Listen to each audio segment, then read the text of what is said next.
Okay, good morning, everybody. Just about ready to start. So I hit the mute button not because I don't want anyone to share, but I don't want everyone sharing at the same time. And if you have any questions or comments, please jump in and share. That's why we do Zoom. So we're still in, as you can see in Mark's background, we're still in the Garden of Eden. We weren't expelled yet, so we're still in the story. Last week, we spent some time talking about the concept, if I remember correctly, the concept of the peel, the Klipah, and in Kabbalistic terminology, the opposite of holiness is what? Is it negativity? It's not negativity. It can also mean negativity, but the word that captures it. So first of all, there's a technical word which means sitra achra, the other side. That's one way of referring to anything that's not holy. But the other way of referring to it is the klipa, is the peel. And it's a very powerful word because it really tells us everything we need to know about the existence of unholiness in the world. And one way to think about it is the peel was created for a purpose, to serve the fruit, so to speak. And the fruit is holiness. And the function of the fruit of the peel is to serve a function for a certain period of time. But after that period of time is concluded, in other words, once the person once the peel fulfilled this function, securing the flesh of the fruit, then you can take the peel and throw it out. In other words, you separate between the internal, which is essential, and the secondary, which is supposed to serve the essential. So that's the way it was in God's original plan. In other words, in the original creation of the unholiness. We spent some time last week discussing that the cosmic effect of consuming of the tree of knowledge of good and evil, and the key word from the Kabbalistic perspective is not good, it's good and evil. In other words, wherever you go, you have a mixture of the good and evil. And we spent time explaining that from the Kabbalistic perspective, when the human being internalizes and consumes the fruit or knows good and evil, what happens is within himself, there's a mixture of the good and evil. And the human being has the power to affect all of the cosmos. So the energy of the entire world, the good and the evil, instead of being separate and distinct the way it was before the sin, now become intertwined. And that is going to be, that's the root, we didn't explain it yet, but that is going to explain all the consequences for the snake, for Eve, and for Adam. It's not just a punishment, it's a result of this cosmic mixture of good and evil. And from the Kabbalistic perspective, what we need now to do to correct that sin or to correct that negative occurrence is to undo that mixture. And in the language of the Kabbalah, it's called birurim. Birur means to refine, but it also means to separate. One of the 39 prohibited labors on Shabbat is borer. Borer means to separate the good from the bad. So for example, if you're trying to create bread, so there are many, some of the, I think it's 11 of the prohibited labors on Shabbat are in relation to the making of bread. So you have plowing and planting and cutting and harvesting, etc. But then it continues through the process. And at some point you have to separate the kernels of wheat from the chaff, from the external case. So the word for that is borer, separating. And that becomes one of the 39 prohibited labors. You're not allowed to take out good, you're not allowed to take out bad from the good. If I have a plate and I have a delicious food, but I have something that I don't want, I cannot take it out. So that's a different discussion, but that's what borer means in Hebrew. So according to the Kabbalah, what we do every day is we do the process of now to mivarer, which can mean to refine, but also to separate the good from the bad. And we explained a little last week. We'll explain a little bit today as well. I also brought with me a master teacher. His name is Rabbi Shneir Zalman, the Alter Rebbe. So I'm going to quote a little from the Tanya to help explain this concept of the mixture of the good and evil and how we're supposed to correct that. So we're not really learning the verses inside yet. We'll get to that later. We still want to sort of get the big picture of what's happening in the Garden of Eden from the Kabbalistic perspective. But sort of as an introduction to this concept, typically when we read the story of the Garden of Eden as something that happened in the past, and we now are suffering the consequences of what happens in the past. That's the typical way of reading the story. So it's just, if you look around the world and you want to see why the world is so, lack of a better word, why the world is so messed up, okay, blame our grandparents, blame Adam and Eve, right? So we had this perfect ideal world, the Garden of Eden, but they could not maintain it. So now we get expelled, and now everything in the world is mixed and negative, etc. But the more you study the Kabbalistic meaning or the inner meaning, now it becomes something that is not just something that happened in the past, but really it happens every day. In other words, from the Kabbalistic perspective, every day we face the tree of knowledge of good and evil, and it's our job to undo the mixture of the tree of knowledge of good and evil. And just a little bit more background, then we'll get to the Alter Rebbe, and then we'll get back to the story. So we mentioned last week, we talked about the Klipah, the peel, and everything is either holiness or peel. What is peel? Peel is unholiness. And like I said, before the sin, unholiness knew its place. Unholiness knew that its job is to help the holiness and protect the holiness, just like the peel is here to protect the flesh of the fruit. The problem after the sin is the holiness thinks, and the holiness leads us to believe, the peel thinks, and the peel leads us to believe that the purpose is the peel. And when you come to the fruit, the peel says, look at me. And don't worry about what's the inner dimension. Look at the external dimension. Look at the peel. And cosmically, that's what happens when we look at the externality of an experience instead of the internal message of that experience. Or in simple English, when we look at the physicality of the experience and we don't get in touch with the soul, with the spirit of that experience. So we're sort of mixing, and we're instead of using the peel to serve the fruit, we're looking for the peel and ignoring the fruit. So going back to that metaphor of the peel, so the Kabbalah explains that essentially there's two types of Klipah. There's two types of peels.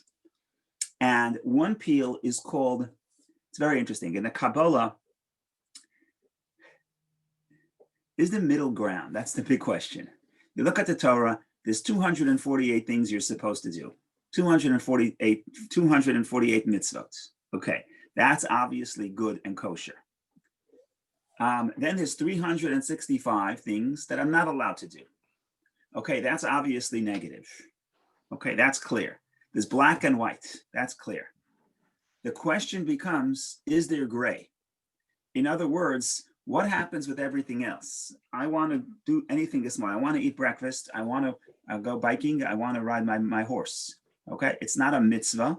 If it's a mitzvah, it's holy.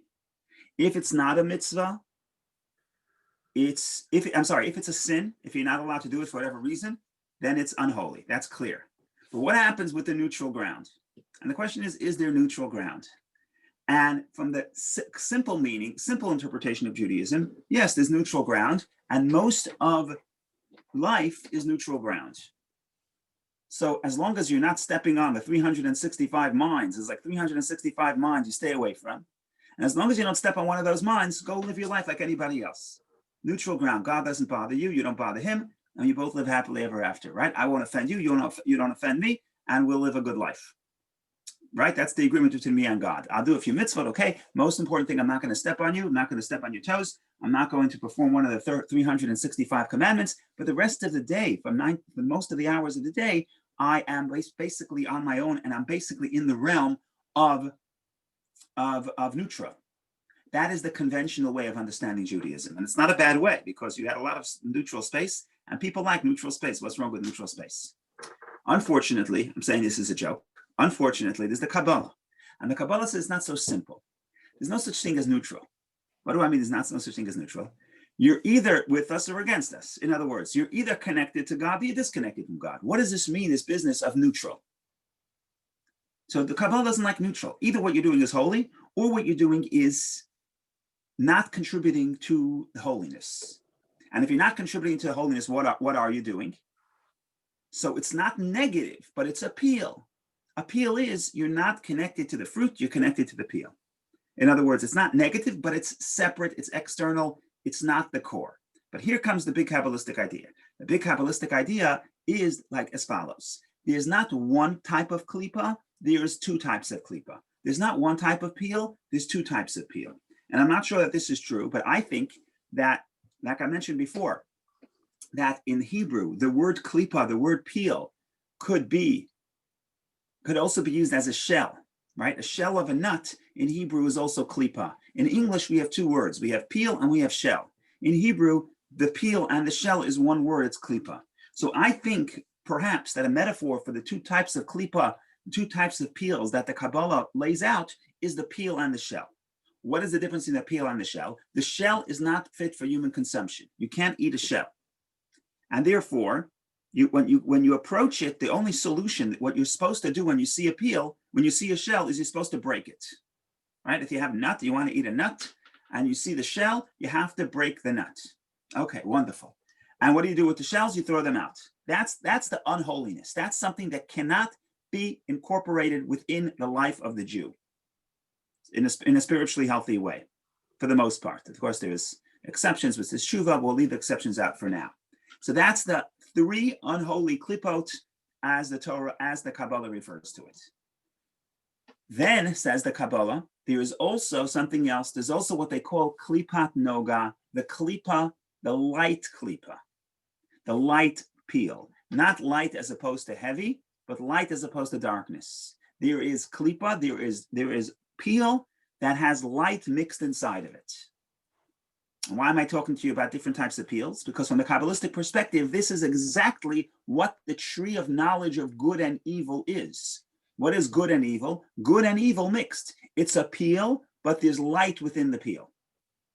In other words, we have the tree of life. We didn't elaborate on it too much. We have the tree of life. The tree of life is holiness. And then you have the tree of knowledge of good and evil. What's a tree of knowledge of good and evil? Is it holiness or is it the peel? The answer is it's the peel, but it's the peel that has good and evil. In other words, it's not the peel, the three negative peels that are like this, that like the shell that a person has to reject completely. Here, it's a mixture of good and evil. Now, what happens to the shell, to the peel, to the peel that's mixed of good and evil? What happens to the klipa that's mixed in good and evil? What happens to it? Does it go good? Does it go evil?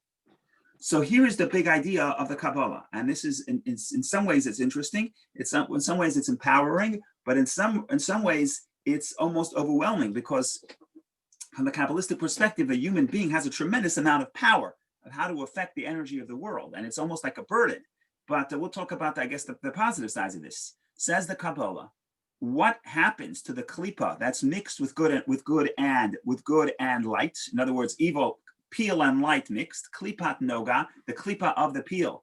The klipa, the peel of the light that has light within it. The answer is, what happens to it? It can go both ways. It can either be elevated to holiness, or it can be lowered to unholiness. Who decides? Not God, not nature, not the laws of physics. Well, the only person who decides is the human being. So when I interact with something physical, if I use it in a way that's consistent with the peel, in other words, I'm not looking for its inner spark, then I'm lowering the peel, the klipat noga, the peel of light. I'm pushing it down to the realm of the three unholy klipot, the three unholy energies. If, however, I interact with this neutral ground, right? Neutral ground, but the neutral ground is really not neutral. It's you're either peel or you're fruit. But the beauty of this peel is this peel can be elevated to fruit, just like I can eat the peel of the pear, for example, or the apple, and it's very nutritious. So if I interact with this physical entity and I seek its soul, then I'm elevating this klipa from the klipa of light to holiness. In other words, the moment the human being touches something, it's not staying neutral. It's either going up or down. So now, is there neutral ground? From the simple perspective, there is. Most of life is neutral. As long as you don't touch one of 365 prohibitions, do whatever you want.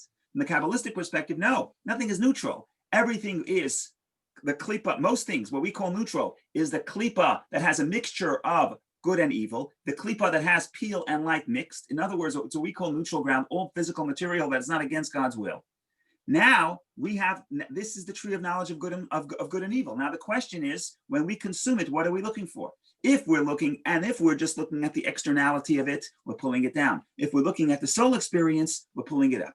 That is, in short, the difference between the Kabbalistic perspective on the neutral ground of life and the conventional perspective on the neutral ground of life. So from the Kabbalistic perspective, every time I interact with the physical matter, I have a tremendous a cosmic responsibility, because there's energy that I determine whether or not it's going to be elevated or going to be pulled down to the three unholy klipot, which then it can also be uplifted, but it's a little bit more complicated. Now, how do I uplift the energy of the unholy klipot, of the klipot that's in between? I'm going to say one more point, and we open it for questions, because I'm talking for too much, and then we can get back to the story.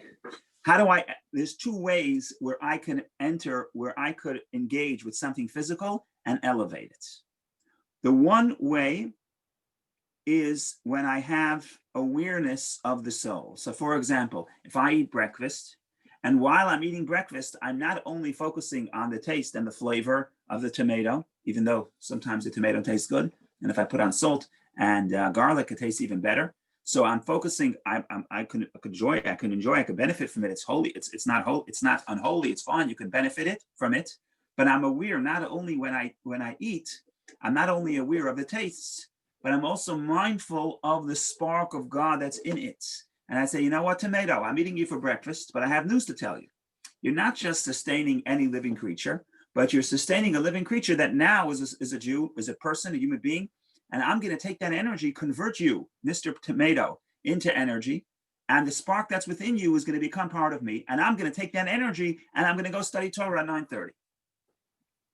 So that awareness, I'm looking at the peel, but I'm not only looking at the peel. The tomato is not distracting me because I'm looking at the tomato, but I'm looking at the soul of the tomato as well. That's one way you can elevate the experience. It's not just the tomato. I get into my car. I have a beautiful car. Well, what do I want from my car? Well, I want to be in a good mood. And to be in a good mood, I have beautiful things. And those beautiful things make me happy. And what do I do with that happiness? Oh, now when I sit down to study Torah, my mind is open. I'm not worried. I'm not depressed. I'm feeling good. I'm feeling uplifted. So what happens? So everything I had that led to this state of mind, when I'm using everything I have with this state of mind, state of awareness of what's the purpose of it, that's how I elevate the spark. Okay. However, that's a very high level, because that means that when you're eating breakfast and when you're on your yacht and when you're playing golf, and when you're playing tennis, I have to be aware that I'm playing tennis so that I can be able to have the energy to then go and help somebody or then go to do a mitzvah. That's very difficult to have that constant awareness. So a righteous person has that constant awareness, but it's much harder for the average person. King Solomon says, by the way, it's not only Kabbalistic. King Solomon says this. He says, "B'chol drachecha da'ehu." In all your ways, you know God. Have awareness of God. So that's a very high. However, that's a very high level. Granted. So the Kabbalah says you don't even have to be on that level. You don't even have to be aware. It's the better way to be aware, but you don't always even have to be aware, because if you eat breakfast, and again, as long as the breakfast is not pork, as long as it's not one of those things that are trapped in the three unholy klipot, as long as it's neutral ground, then even if you don't have the awareness, but if you're going to eat and then you're going to do something good with that energy, then the fact that you're going to do something good, that mitzvah, everything that fueled that mitzvah is elevated by the mitzvah. So if I have to go to Whole Foods and buy a tomato and come home and slice it, oh, how did I slice it? Because someone made a knife. Oh, a knife. Where does a knife come from? Well, the metal was imported from the Far East. Okay, and then you have to have a factory and an investor in the factory. You could think about this. There's how much energy goes into the performance of any action, especially now we have global economy. So I could be sitting in Greenwich, Connecticut, and I do one act. I turn on my computer. Well, where was my computer assembled from? It's assembled from the entire world. Look, think about the chain of production. So what happens is, because all that energy is fueling an act, and this act is neutral, but if I open up my computer to Chabad.org and I study a Torah, now everything that fueled that mitzvah, all the neutral energy, which in Kabbalistic terms, it's not neutral at all. It's the Klipah that has good and evil. It can go both ways. So when I do that mitzvah, everything that fueled that experience is elevated with that experience, even without the awareness. So if I have the prior awareness as a higher level, in other words, I'm eating dinner so that I have energy to go and study Torah. I'm going to sleep so that tomorrow morning I can be happy and be a better person and help other people and do my job, be a parent, be a child, be a sibling, be a doctor, be an accountant, whatever I'm going to be to help people. So that the awareness is the higher level. But even if there's no awareness, the fact that I'm going to do a mitzvah with this energy at the end of the chain, that elevates all the energy invested within all those neutral acts, which got me to where I am today. So these are the two ways how we elevate the Klipat Noga, the Klipah that has both good and bad within it. In other words, it has the potential. Right now it's peel, but it has potential to go negative, or it has the potential to be elevated into holiness. And like I said before, according to the Kabbalah, the tree of knowledge of good and evil is the Klipat Noga. It's not holiness, it's the Klipah, it's the peel, but it can go both ways. That's why it's called good and evil. And it's up to the Eve, which is us. It's up to us every time we engage with anything physical. It's up to us. It's in the destiny of the energy of that object is in our hands. Are we going to look at the peel, just look at the externality and not see the spark? Or in the second way, not elevate the spark, then we are now pushing it down. If we do what the Kabbalah calls birur, we refine, we understand, we separate the external from the internal, we separate the fruit from the peel, we separate the external from the essence, and we realize that the external is actually not a means to an end, but it's actually a way of allowing us to get to the soul of the item, of the soul of the experience, and fulfill our purpose in the world. Then we are elevating it. And that, ladies and gentlemen, is the story of life according to the Kabbalah. Every day we say we face the tree of knowledge of good and evil. What is good and evil? What does evil mean? Evil doesn't mean to rob a bank. Evil means is the energy of that which we call neutral. Is that going to be elevated and incorporated in holiness, or is it going to be pushed away to the realm of the peel, which is not connected to God, not connected to holiness? And who does that? That's the awareness of the person. And that is the story in short, just to explain what the tree of knowledge of good and evil is in the real world. And now we have to figure out, once Eve looks at the peel and wants the taste of the peel for its own sake. In other words, why does she and he want the fruit of the tree of knowledge? Because it looks good. That's what the verse says. In other words, it's looking at the external. That creates the mixture of the good and evil. Now we have to contend with the world that is a result of that. So that's a lot of information out there. If anybody wants to make any comments, questions, or suggestions of how to elevate the sparks and how to elevate the holy Klipah, the Klipah of light, please share. Otherwise, we continue on our journey. So, Rabbi, if you're driving your car at this time of the year and you see the wondrous changing the colors of the leaves, in that moment you think of God and how wonderful the universe is. You elevated the car ride? Yes. So there's two people who buy a nice car and open up the roof. One person opens up the roof of the car because he wants everyone to see himself. Right? I buy a convertible. Why do I buy a convertible? Because I look so good and I want to drive down the street and I want everyone to look at me. And I am I'm the focus of the attention. So that's obviously a selfish experience. What happens if I open up my convertible because I want to see this? I want to see the sky. I want to see the leaves. I want to see nature. I want to feel the breeze. Oh, and what does that do for me? So Ken decided that Ken told me that makes me feel closer to God. Okay, so then that ride itself is a holy experience. So that's the preferred way. But I'm going to say even more. Even if I was not aware, I was just trying not to get a ticket. I was just trying to get to backcountry without crashing. I didn't have this special awareness. But at the end of the day, I got into my car. I used that experience. And then I went and I did a mitzvah. I helped somebody. I gave somebody, I cheered somebody up. I said, how you doing? I reached out to somebody, or I went to study Torah, to put on tefillin, or any other mitzvah. Then what happens is, Kabbalistically speaking, and everything that led to that experience. So the car itself, the energy of the car is elevated, even though I did not have the awareness, but because the car fueled this action, the energy of the car is elevated. Not only the energy of the car, also the energy that went into making the car. And so that's all the people and that entire production chain of production, and the salesperson and the advertising agency, et cetera, and the bank that gave the loan, and Goldman Sachs and Wall Street, everybody that went into that experience that ultimately fuels the mitzvah, all that energy that was invested is going to be elevated. So there's a lot at stake every time I decide to interact with the physical world. So on one hand, it's inspiring. On the other hand, it's also a spiritual burden, right? I decide what happens to this energy. And Kabbalistically speaking, the physical object, the soul of the physical object is calling to you and say, please elevate me. So when you walk into the shop to buy the car, and you're just looking for which car should I buy. What's really happening on a mystical level is the souls, the energy of the car is calling you and saying, Ken, please pick me because I know that you are going to use me for a mitzvah, for a good deed. So it's saying, please elevate me. And that's a real thing from the Kabbalistic perspective. So that's a big burden, but that's what we're here for, according to the Kabbalah. Thank you. Rabbi, Yes. I think that, the way that neutral is typically used in our world is to elevate neutrality as an ideal, like a neutral country. But I think, as you're saying, neutrality can be very dangerous. Right. So And from the Kabbalist, you're right. From the Kabbalistic perspective, there's nothing neutral. In other words, either you're connected to holiness or you're not. In other words, either at this moment you're connected to God or you're not. That's one way or the other. In other words, what is not connected to God is another. In your perception, from your perspective, you're not connected to God. But however, there is still a neutral. What do I mean by neutral? It means that this something, it's up to you, and you could now swing it either way.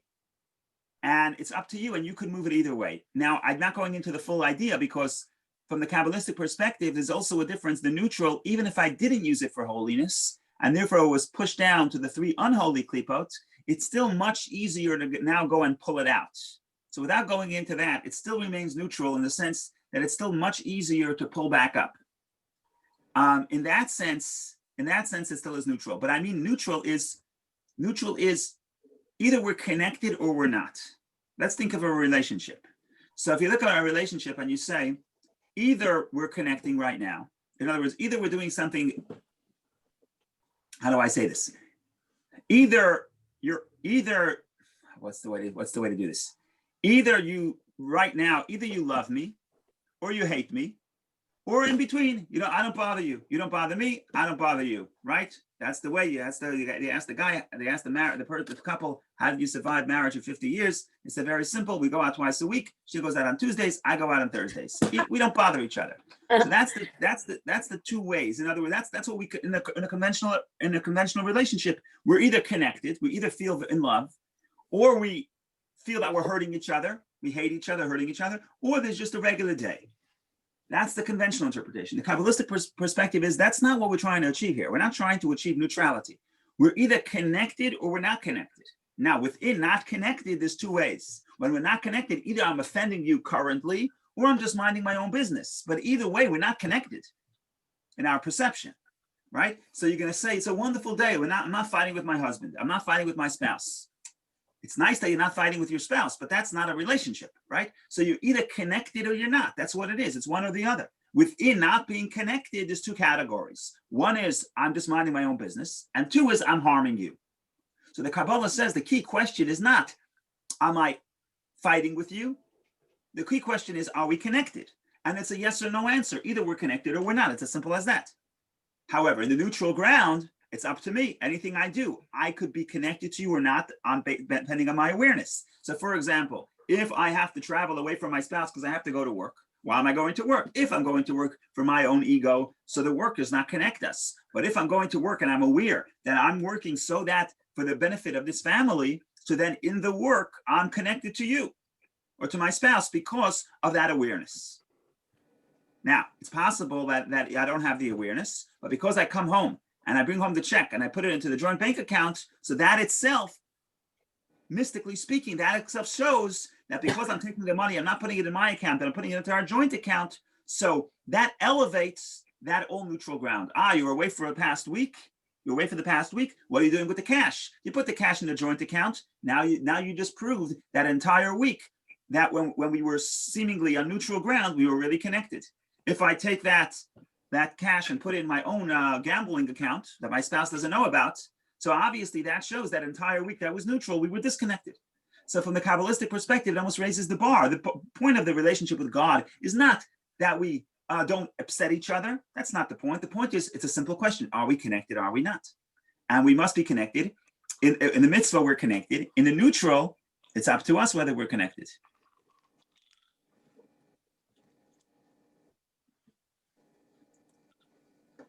It's kind of like when a car is in neutral in a snowbank. Either you can push it out and Right. you can go and you cheer when you can drive it, or it's being pushed out so it can be towed, Yeah, right? yeah. So going off topic here for a second, but according to this explains the Hebrew words for prohibited and permitted. What is prohibited and permitted? So the etymology of the word, what the words mean in Hebrew is asur is prohibited and mutar is permitted. What do those words mean? So asur, prohibited, means it's tied up. In Hebrew, a prison is Beit Asurim, the house of the bondage. So asur means that something is tied up. Mutar means it's untied.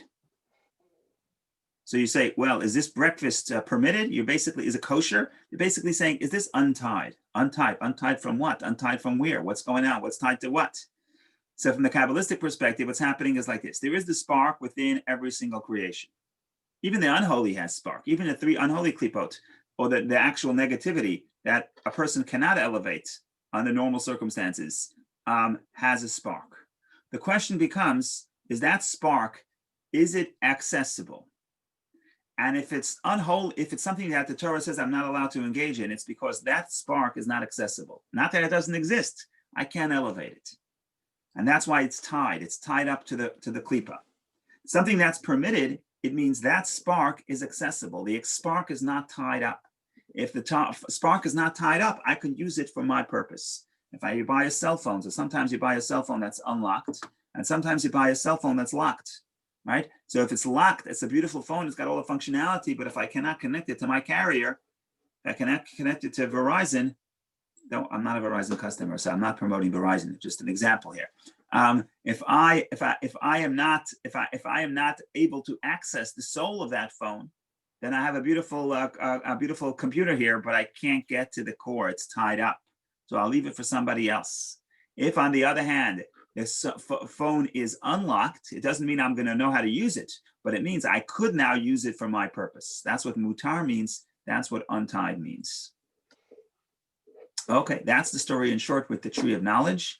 Now we want to focus more on what happens as a result of the tree of knowledge and how that affects what happens to Adam and Eve, and how that affects in other words, the consequences for Adam and Eve and the snake, and the world at large. So I think the best way to do this is to open up the book. Go wrong, you can go wrong by opening the book.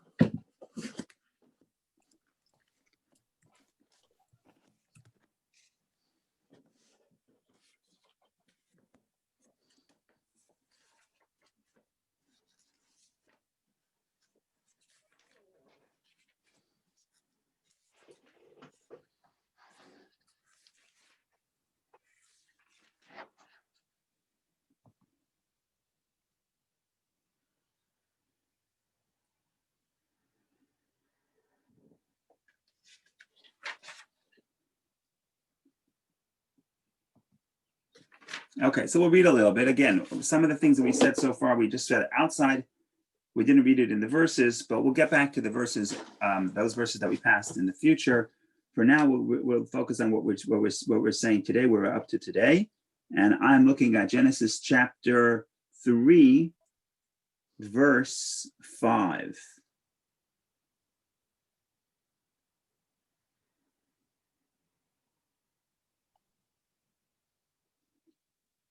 So this is the serpent telling Eve, don't worry about what God said, you're not going to die. We spoke about this last week, that the serpent said that you're going to be like God and you're not going to die. And we mentioned that last week, that those two statements are contradictory.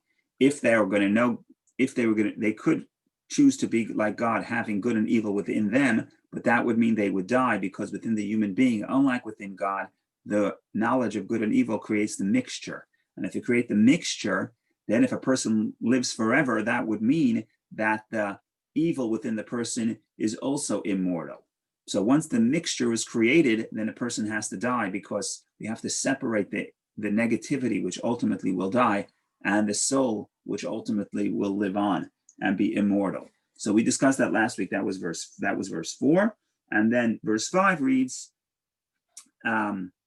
For God knows that on the day that you eat of it, your eyes will be opened and you will be like God, knowing good and bad. Okay, that's the serpent's pitch. Now let's see what what this does to Eve. In other words, what part of this pitch persuades Eve. So that's verse 6, really. So verse 6 reads, and the woman perceived that the tree was good for eating, and it was a delight to the eyes, and that the tree was desirable as a means to wisdom. And she took its fruit and ate. Okay, so that's the assumption of the woman. The assumption is that it's good. It's good to eat.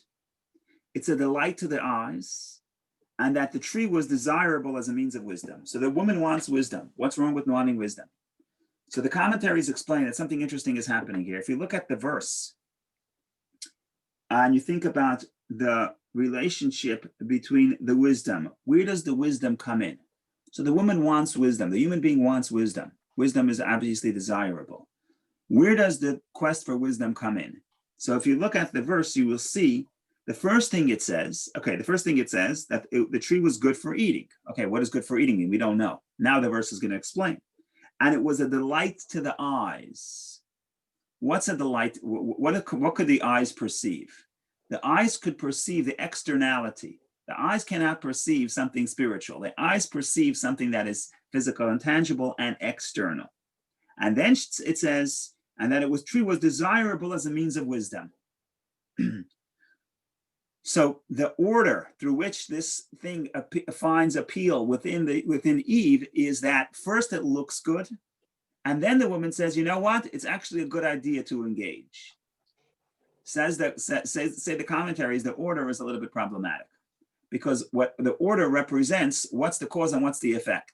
In other words, the problem here is that the reason why the person is attracted to this event is because it looks good.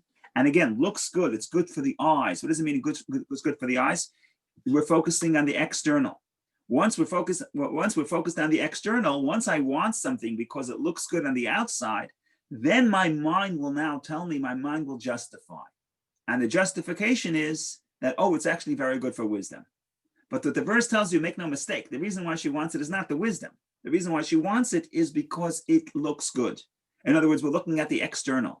Afterward comes a justification.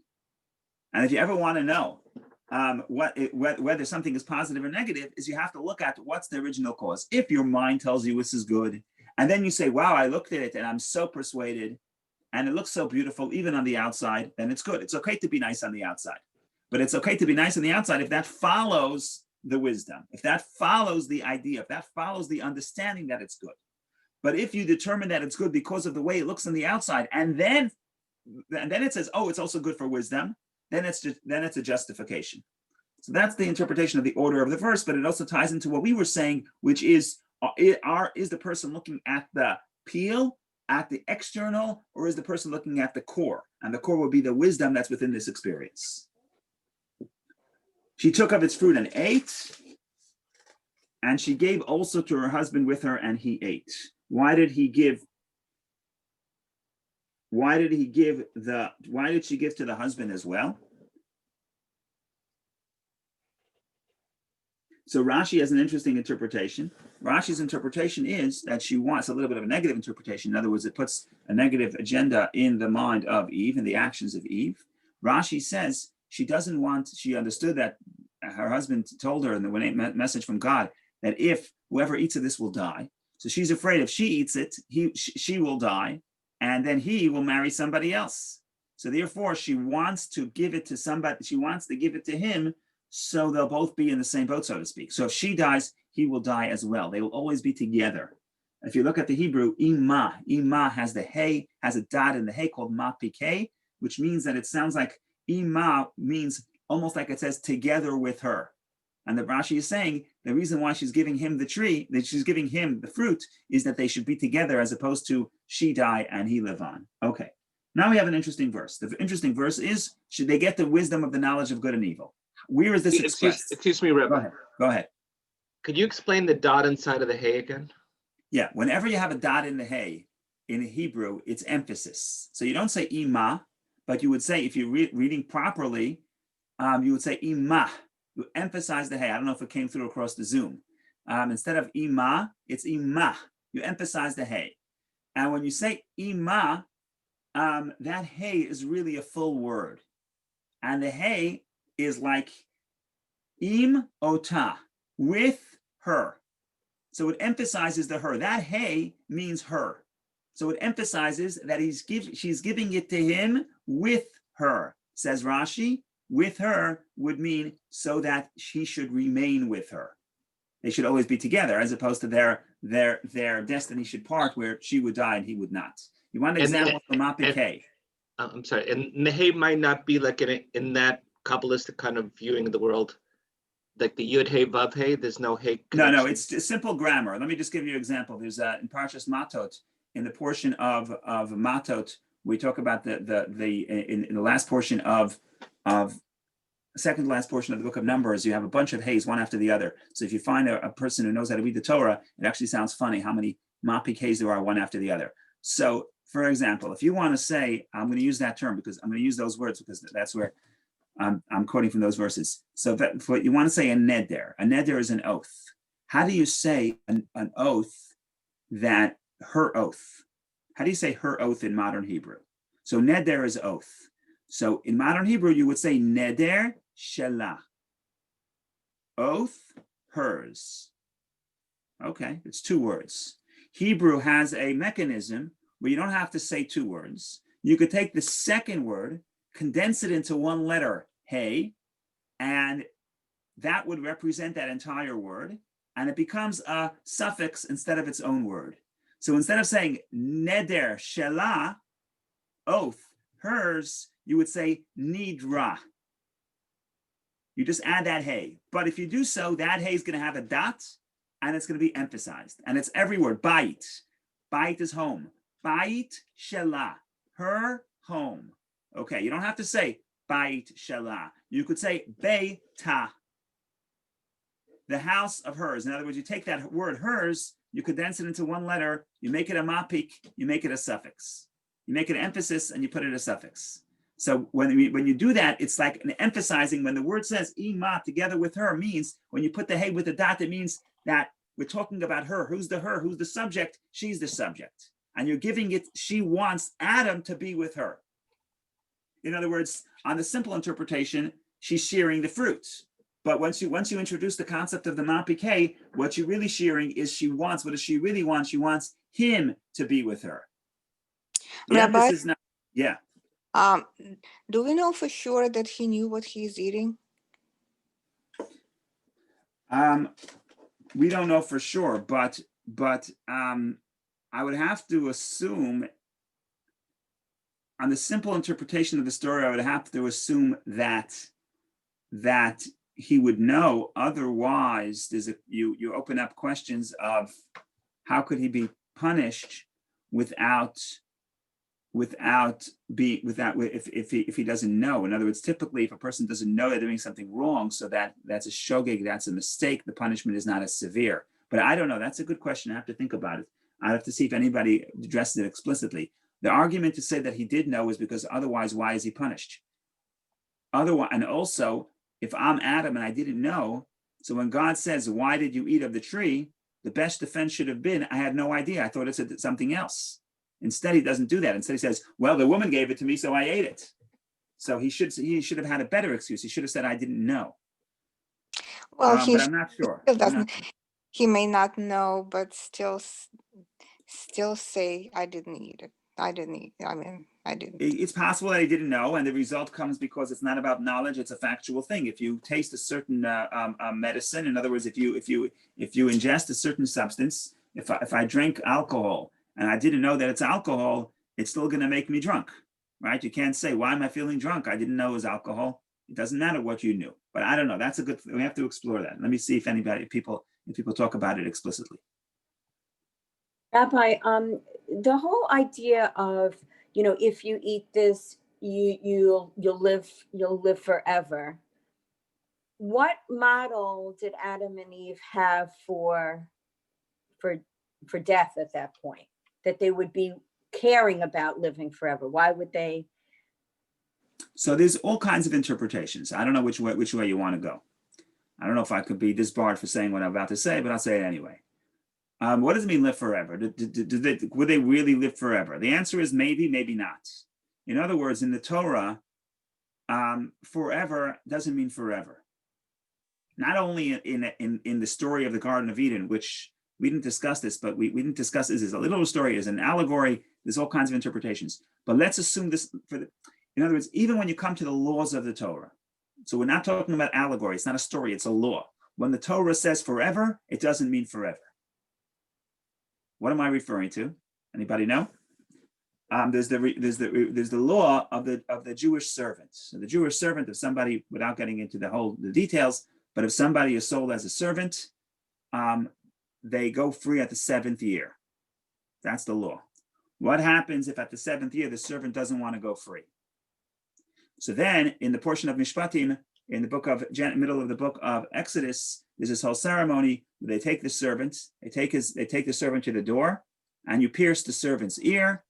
And because we're very upset at the servant, because the servant who wants to remain in bondage, and the servant doesn't want to be free the way he should be, and we pierce his ear. Rashi says the ear that heard at Sinai that the Jewish people are servants to me, to God, and this ear didn't listen and wants to be a servant to a human being. That's sort of offensive. If you want to be a servant to a human being and that you don't want to be a servant to God, that is a problem. So we pierce the ear. What's the next words? Va'avado le'olam. He will serve his master forever. So if I get my ear pierced, I serve forever. What do the commentaries say? What does forever mean? Anybody know? Forever is till the Jubilee, till the 50th year. And again, the 50th year could be 49 years away, it could be 50 years away, it can be 1 year away, because the Jubilee is a set cycle. Once the Jubilee comes, we know all the servants go free. So the sages say when the Torah says serve, you will live forever, it means, so you'll serve him forever, it means till the Jubilee. In other words, nothing is forever. When we say forever, we mean in the framework of society as we know it, forever is a very long time. And this is not in the stories that are allegories. This is the law. This is in law. Even when you're talking about law, you have to be clear. The Torah says forever and doesn't mean forever. So there's an argument to be made that we're not really talking about would they live forever, yes or no. Let's say they wouldn't live forever. But let's think about something else. What's the state of mind of Adam and Eve in the Garden of Eden? In some ways, it's like a child. You ask a child, are you going to live forever? The child says yes. In other words, adults, they're thinking about mortality. Children don't think about mortality. Will they live forever? In their perception, they're going to live forever. If you ask them, will you live forever? Maybe yeah, maybe no. They know other people die, so they think they may die, but that's irrelevant. In their mind, what do they know? They think that they're going to live forever. In other words, the concept of death is not a real concept.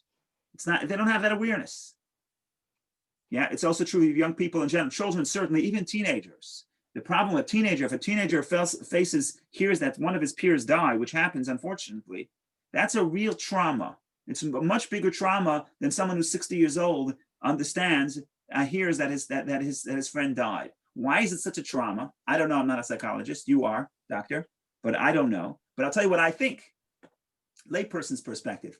I think is because the older person is aware of death, and therefore death doesn't come as a shock, and therefore the fact that he's going to die is on his mind, and therefore someone else died. Okay, a year earlier, a year later, what's the big deal? It's going to happen anyway. A few decades here, a few decades there. It's not traumatic in that same way. For a child, and Adam and Eve are innocent like children. They don't really know. They don't have awareness of death. So, and like a teenager, so if a young person hears about death, that's really traumatic because all of a sudden it hits him that there is mortality. Why am I saying here? I'm saying when God says you want to know good and evil, you want to know what's really going on in the world, you want to think about the physical reality. So I'm telling you that a critical fact of that is you're going to be aware of your own mortality. And ultimately that brings sadness, right? The young people are optimistic. Why are they optimistic? Because they think they're always going to be here.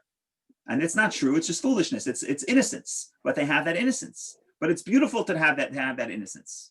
Problem is, if you want knowledge, you want knowledge of good and evil. You don't want spiritual knowledge. You want knowledge of the physical reality. Oh, you want knowledge of the physical reality? Okay, so you're going to know that you're going to die. You're going to die. What does it mean you're going to die? You may have died anyway. but now you're aware that you're going to die. And now that knowledge of your mortality weighs upon you. And that robs you of your innocence, of your joy, because young people, they're here forever. Certainly children, they're completely free of any worry, completely free of any awareness of mortality. And what God is saying, it's a package deal. If you want spiritual knowledge, you can live in bliss. You don't have to know anything. But if you want physical knowledge, okay, so physical knowledge entails the knowledge of death. That means now you're going to die. The moment you eat it, you're going to die. They didn't die that day. According to the biblical story, they died 970 years later, Adam died.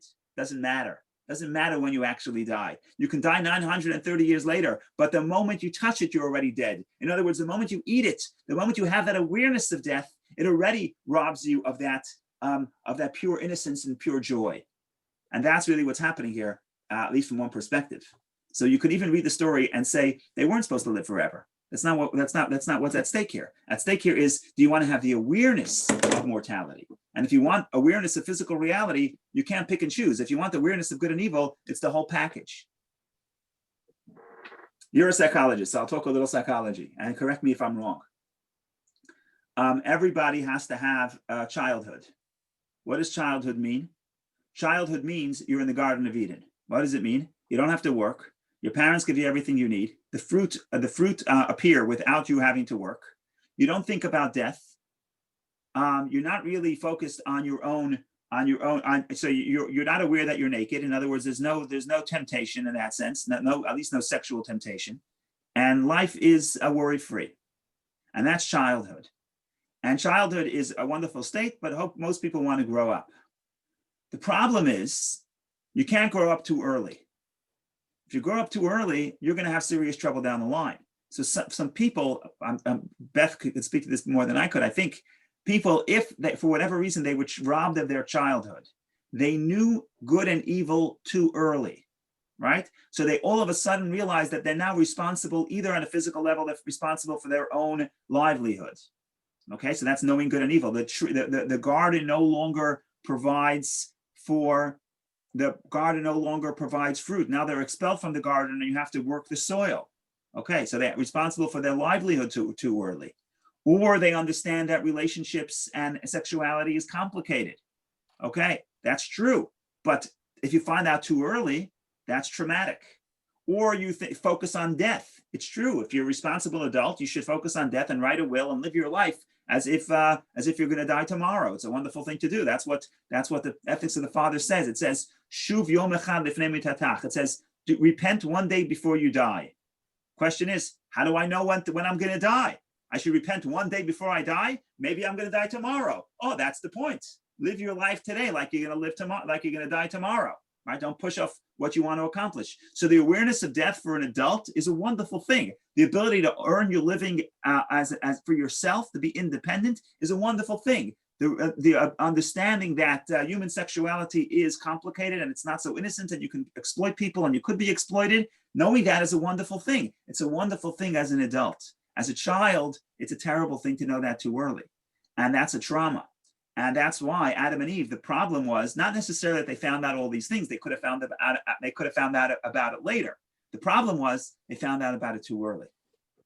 So in that sense, that's a completely different reading, not a Kabbalistic reading of the story. It's a psychological reading of the story. I wasn't going to say it this week. I was going to save it for another week, not to mix the two concepts, but because Beth brought it up, so I figured I should address it.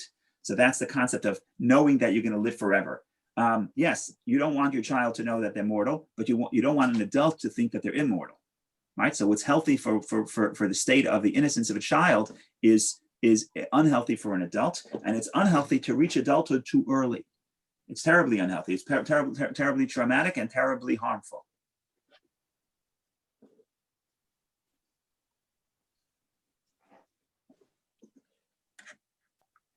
Okay, I see there's three more minutes on the clock, so I'm going to say one more verse and tie it back, not to the interpretation that I just gave, but to the interpretation I've been given all morning. What's the result? What's the first result of consuming the fruit of the tree?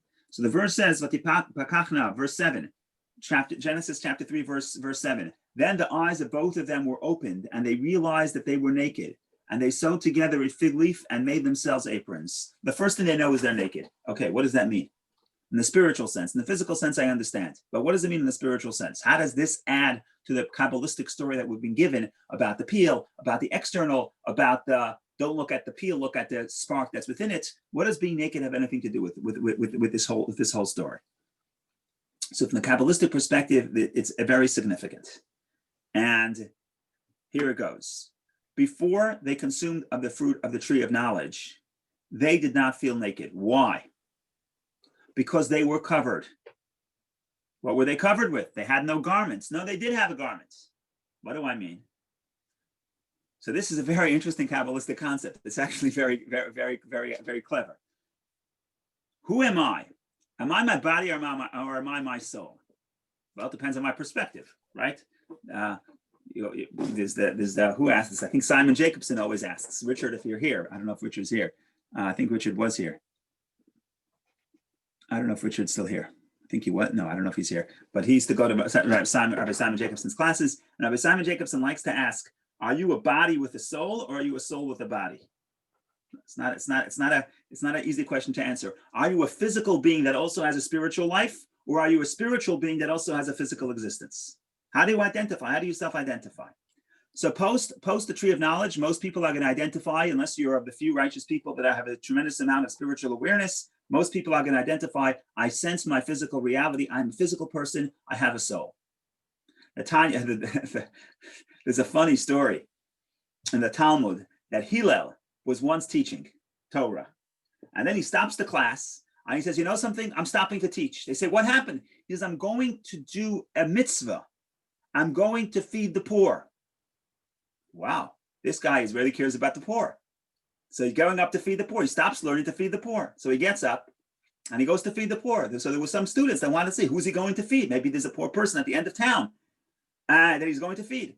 So he checks in. So they see Hillel. He goes home and he eats breakfast. They said, what? You're feeding the poor? He says, yeah, my body is a poor person. So why don't you say I'm feeding myself? It's because Hillel did not identify himself with his body. My bodily needs. Nebuch, there's a poor body that needs to eat breakfast. I would rather be in the synagogue. But my body is too poor. She wants to eat. You got to feed the poor, right? Most people are not on Hillel's level. Most people have the awareness. I'm the body. Okay, I also have a soul. I'll go learn once in a while. But I don't say my body is hungry. I say I am hungry. Right? I don't say I'm studying Torah. My body is hungry. I say no. I say I'm starving. My soul wants to hear a Torah class. Say the commentaries. What's happening here? Before the sin, Adam and Eve identify with the soul. The soul is covered. The soul has a garment. Who's the garment of the soul? The body is the garment of the soul. There is a verse in I think it's Job. Oru basar talbisheni. You clothe me with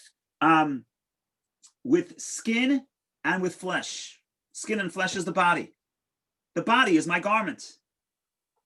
Okay? I'm not naked. I'm not uncovered. I'm perfectly covered. Problem is, once they consume the fruit of the tree of knowledge, now they're looking at the peel, now they're looking at the external. They look at themselves. The first what's the word I'm looking at? The first ramification, in other words, the first casualty of the mixing of the good and evil is how they self-identify. They used to self-identify looking at the fruits. Now they self-identify looking at the peel. So the first casualty of the new reality is not how I see the world, it's how I see myself. Myself on my body. My body's uncovered. My body needs a covering. But before the sin, it's like saying, oh, my suit is not comfortable. I better put on a coat on top of it because my suit feels exposed. Doesn't work that way. It's your suit. It itself is a cover. The cover doesn't need a cover. So this concept, the first result, the casualty, what's the first casualty is the verse says they knew they were naked. But what it's really telling you is how that shifts the self-perception. I used to be a soul, I had a garment, a body. Now I'm a body. Okay, now my body. Now I'm worried about how does my body present? How does my body look? How does it interact with the environment? That is all as a result of looking at something that's external as the core. And now the external needs another layer of covering. So that verse captures everything we've been saying. Are you looking at the internal? You're looking at the external. That's the story in short, ladies and gentlemen. I hope you have a wonderful day and a wonderful week. And if anybody wants to make any comments, please go ahead. Just a programming comment. I made a mistake last week. If anybody was on Tuesday, I said that this Tuesday will be the JLI. It's not true. It's next Tuesday, November 3rd. I got confused. It's Corona. I don't know if today's Monday or Tuesday, or today happens to be Sunday, but I don't know what month we're in, what day we're in. Bottom line is, this Tuesday is my Maimonides 10 o'clock. Next Tuesday, November 3rd, we have the JLI at 12:15 or at 7:30. Spoiler alert, not a spoiler alert. The problem is that, not the problem, the first lesson of the JLI happens to be on the Tree of Knowledge. So if you happen to take the JLI, the first class is going to be the Tree of Knowledge. I cannot guarantee you that everything there is going to be new and novel. It could be that some things you already heard. So you got the warning here. Don't say I didn't warn you. I have the evidence to back it up. It's all recorded. I can always prove that I'm not selling you something that I'm not overselling the course. Here we go. Okay. Thank Rabbi, you.